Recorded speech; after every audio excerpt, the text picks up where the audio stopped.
There are several ways to determine the normalized mode shape of a MDOF system. These methods are far more efficient than conventional matrix method when dealing with high degree of freedom. Today, we will be discussing about the iterative method. As the name suggests, this method conducts trial and error process until convergence is achieved. From there, we obtain the normalized displacement for the first mode of vibration. Under free vibration of undamped system case, the inertial force equals to the resistance of stiffness component. We can express the displacement in terms of other parameters. The inverse of stiffness matrix can be represented with flexibility matrix F. As for the response X, we may substitute it with A sin omega nt. The substitution of x double dot requires us to determine the second derivative of x with respect to time first. After substitution, we can proceed with the elimination of common term sin omega nt on both sides. We then bring over the term omega n squared to left hand side.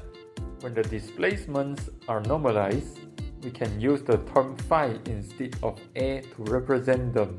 When the equation is expressed in general form, we would see the product of flexibility and mass matrices equals to the inverse of omega n squared. Consider the following MDOF system.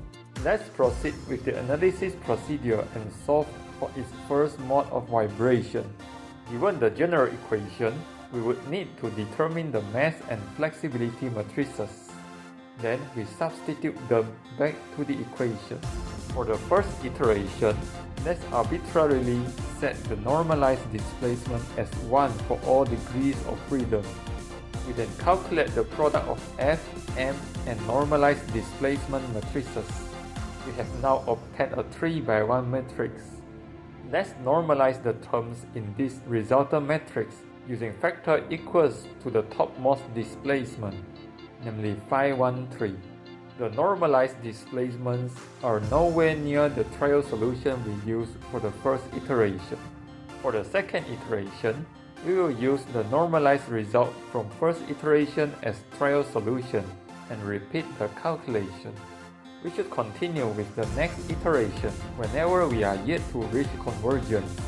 In other words, the iterative process stops when convergence is achieved.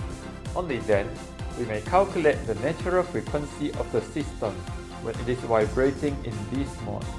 Since we are looking into the first mode of vibration, we will be determining the fundamental frequency of structure. Thank you for watching. If you find this video helpful, please share it with your friends. We will see you guys soon. Goodbye.